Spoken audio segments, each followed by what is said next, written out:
So how do we get to this transfer function? Well, if you're specifying noise impacts in terms of effect units rather than, exposure units rather than effect units, then you need some sort of reliable dosage-response relationship to convert them. And in the early days, there was no basis for doing that. The very first large-scale social survey was conducted at Heathrow in the early 1960s, and then Ted came up with this curve. There it is, in all of its elegant simplicity. And as Mencken used to say, every complex problem has a solution that is simple, appealing, and wrong. And this is one of them. Because what you don't see here is the data that it's based on. And basically, there is no place in that plane where you can put a dot where someone hasn't already put a dot. And the phi-con relationship accounts for a full 20% of the variance, which means 4 times as much of it is unknown where it comes from. And you can quickly run through and dismiss the obvious answers like, oh, well, it's error of measurement, or people are fibbing to the interviewers, or whatever you want. But the fact remains the curve's in the wrong place. And from 1992 until last March, that was nonetheless the conventional wisdom. And then an ISO committee came up with a better relationship that we're getting into. And I should give you an algebra alert. There's about 2 minutes of algebra coming, so brace yourself. And this is an international standard, 1996-1, that renders this phi-con relationship obsolete, to say the least, and that puts the American regulatory agencies in the odd position of saying 170 odd nations in the world got it wrong, but the FAA is sticking by what was good enough for Grandpa, it's good enough for us. But they'll get around to it. Moving at warp speed, they'll have policy changes in a few years, I'm sure. There's actually 2 curves in this new ISO standard. One is for a community of average tolerance for aircraft noise, and another one is for communities that fill in all the rest of the data points on the plot of percent highly annoyed versus integrated noise exposure. And the way they account for the variability is by introducing a second variable, but not just noise exposure. This is the first formal admission in international regulatory practice that it's not just noise that determines annoyance. There's other stuff going on too, otherwise those points wouldn't be scattered all over. So this community tolerance level, or CTL, is just another parameter, and it's defined as the value of integrated exposure, day-night average sound level, at which half of a community is highly annoyed, and of course the other people aren't. And it's a big improvement over the phi-con curve because it gets almost 2/3 of the variance in the relationship between annoyance and noise exposure with this one more variable. And the basic premise is that rather than a purely descriptive approach, we want a normative theory, one that says what should happen, and then we treat departures from what should happen as due to something other than whatever you got plotted on the abscissa.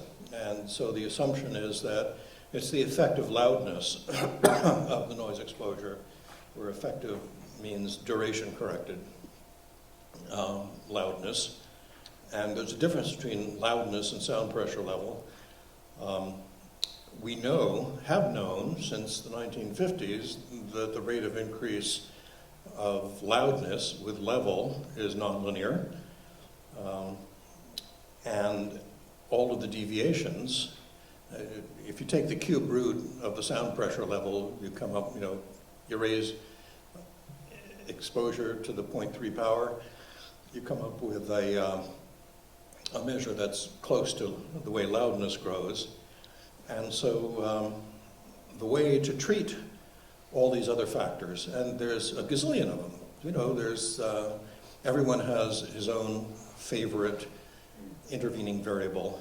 It's like sensitivity to noise, individual sensitivity, or introversion, extroversion, or brown eyes or blue eyes, or male, female, old, young, Democrat, Republican ears, you know. There's as many excuses as you want, but the easiest way to deal with it is treat them in the aggregate. What a concept, you know. Don't bother. You see, the problem with the individual differences is that the airplanes fly over everybody, introvert and extrovert alike. And so you give everybody equal protection of the law. You can't say, well, airplanes flying over this town should have this value because this town, you know, has more of this type of person. You know, that's unwieldy. So some of these other community level effects, these are not individual effects, but effects that you can attribute to groups of people, are fears of crashes if you live directly under the flight path, fears of unconstrained growth of airports. You look at a highway and you say, you can't fit any more cars on that highway. You look at a runway and say, oh, it's empty most of the day. You know, what's to keep this airport from devouring us? And by the way, does the airport exist for the convenience of the community, or does the community exist for the convenience of the airlines? You know, who's in charge here? There's also common beliefs about misfeasance and malfeasance. There's very little direct control that an individual has over airport development. There's an assumed arrogance on the part of the aviation interests to the community's interests. Some people believe that airport operations are unnecessary or that the costs are unfairly allocated. You know, the communities near the airports get most of the costs, the region gets most of the benefits, and so do other aviation interests. So here's that algebra alert I was telling you about. There's not a lot. It's really simple. If you're trying to predict the prevalence of the probability of high annoyance here, you take a simple exponential function, e, and you raise it to a power of a over m, where a is simply a criterion for saying when you're not at all, slightly, moderately, very, or extremely annoyed, and m is the dose, where the dose is defined as the rate of growth of loudness with level. That's it for the algebra, we're done. But you end up with an exponential curve that looks like this, not all that different from the Schultz curve, but it's parametric in this variable a, which is the community level, aggregate, non-acoustic interpretations of the noise exposure. And the bigger a gets, the more lenient the criterion for significance becomes, and the smaller a gets, the more stringent the criterion becomes. We've learned even more. We now know the distribution of this parameter A across communities. It's log normal, like blood pressure. And we know the standard deviation. And so it's possible these days to have a more rational basis than good enough for grandpa is good enough for me for I'm going backwards, for regulations. There's a family of these curves, and they span about 40 dB in the world's largest stock of this kind of information. And here are just some typical values for airports around the world that have been empirically measured. And again, this is, we won't get into it. Let's talk about some of the implications of all of this silly complexity. If you're measuring aircraft noise and you're looking for any sort of causal relationship, you can pretty much kiss it off in epidemiological studies. There is no direct nerve that runs from the cochlea to the heart, such that if you excite that nerve, you have a heart attack. It doesn't work that way. Any plausible biological mechanism for pretty much any adverse health consequence you pick is almost certainly mediated by some other processes, either hormones or cognitive processes, and that implies that if all you're measuring is the average annual days exposure and hoping to find correlations with aircraft noise exposure and adverse health effects, good luck. Not going to happen. There are just a host of practical problems. I'm not trying to demean the epidemiological effects. I'm just saying it's really hard to do these studies well. The disease onset latencies are, something like 10 years for cardiovascular effects. It takes a long time to, take life's daily insults and turn them into a heart attack. Doesn't happen immediately. It's not as though you get exposed to aircraft noise and 3 minutes later you're lying on the ground gasping for breath. And neither the aircraft noise exposure nor the communities are terribly stable over that length of time. People move in and out of communities. Aircraft noise shifts around, different runways, different fleets, and so on. And so it's very hard to claim with a straight face that there's any linkage between long-term exposure of populations and cardiovascular endpoints. And another obvious problem is that if all you're doing is mortality or morbidity studies, they're very difficult to interpret. If you find out, for example, that more people die of heart attacks near the airport than elsewhere, you could publish that as great news, aircraft noise protects from cancer. Because you have to die of something, right? If you're not dying of heart attacks, there's something else. And it's very hard to interpret those results meaningfully. And geographic associations are the weakest form of epidemiological evidence in any event. They're good for forming hypotheses, but not for much else. And they're also really expensive to do right. If you really wanted to study this problem carefully, you would do long-term longitudinal case control studies. And, sadly, those are one of the kinds of experiments that Hitler's doctors forgot to do. We didn't take twins, separate them at birth, raise some near the airport and some farther away, and, say, oh, look, 30 years later, the twins that lived near the airport had more of some adverse health consequence. The preferred unit for any kind of epidemiological analysis is the individual, but those kinds of studies are very difficult to do. There is no such thing as a dosimeter that you can pin on a person that measures only aircraft noise, not truck noise, not railroad noise, not conversation, at least not an affordable one. And so if your unit of analysis is the individual and you can somehow or ever figure out a way to get around the ethical problems, you still couldn't technically afford to come up with a good idea of dosage. It's kind of like the problems with Agent Orange. All you epidemiologists out there, you remember that? Nobody knew what the dosage was to Agent Orange other than, well, I've been in Vietnam, I must have had some Agent Orange. But when you're trying to develop doses, it's really hard to do. And a more generic problem is that most of these studies come up with suggestive findings. They're marginally significant, meaning, well, they didn't happen by chance alone, and they're not very big effects, but somehow or other, if we do a few hundred of them, well, we've got the problem nailed. And it doesn't work that way either. So, I hate to be the skunk at the picnic, but a lot of what you hear in the press about aircraft noise causes death. Do I have time for an anecdote, or are we running out of time? Well, you have about 5 minutes if we want questions. All right. Back in the 70s and 80s, when this field was getting going, aircraft noise was accused of all manner of birth defects and, aircraft noise causes death and so on.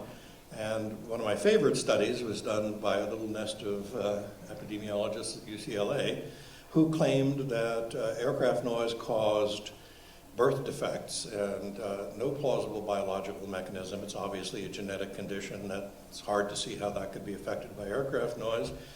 But they drew some arbitrary contours around an airport and looked at birth defects in that area compared with another area, and they found 6 additional cases of polydactylism, 6 fingers on one hand. Great for piano players, but not necessarily a good thing. And they did a chi-square test and figured out that yes, that did not happen by chance alone. And it was very cruel in those days when some of us were younger and crueler. We said, yeah, 6 additional cases, enough to count on the fingers of one hand. And, you know, that was the nature of a lot of the literature back then. Things have gotten a little better since, but there's still just a gross confusion of what's a decibel. And when you see average annual contours saying on average, if you nailed people's feet to the floor, their exposure if they lived in this town would be such and such a number, that's got nothing to do with individual aircraft noise events. You know, the single event measures and the cumulative measures are very confused. Recently, there's been some interesting developments in litigation. A federal appeals court in Washington ruled that FAA could regulate on the basis of noise complaints. And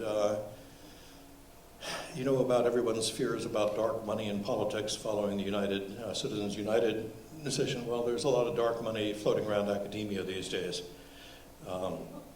There is.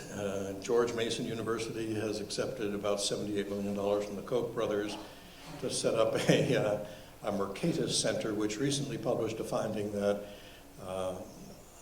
disproportionate numbers of complaints come from a few individuals. Therefore, Congress can ignore public opinion about airport noise, and we should privatize the FAA because when the FAA, as a federal agency, says the airplanes are going to fly here, here, and here instead of there and there, they have to at least go through the motions of complying with NEPA, but a private corporation wouldn't have to. So, you know, there's all sorts of complicated influences on these findings. However, there is a little bit of merit to complaints. It would, oddly enough, take us back to the 1950s, which is where community noise rating scales started, where the concern was habitable base housing and not too much litigation. But you could come up with definitions of community response that were complaint related. Here's something you don't see every day, tidy data. This is simple power law stuff on the number of complaints per complainant.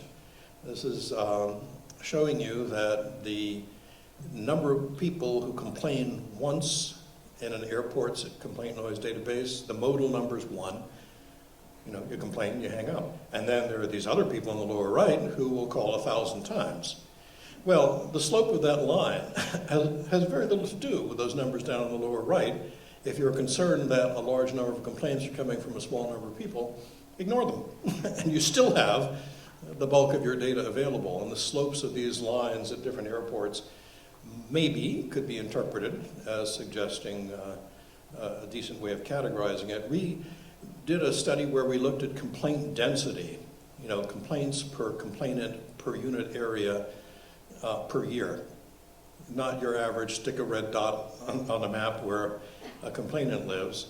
And this was at Seattle, and there was a new runway built that was just a few hundred yards to the right, from our perspective here, of the old runway. And the difference in noise exposure was trivial, tenths of decibels, but this mountain range of complaints sprang up overnight.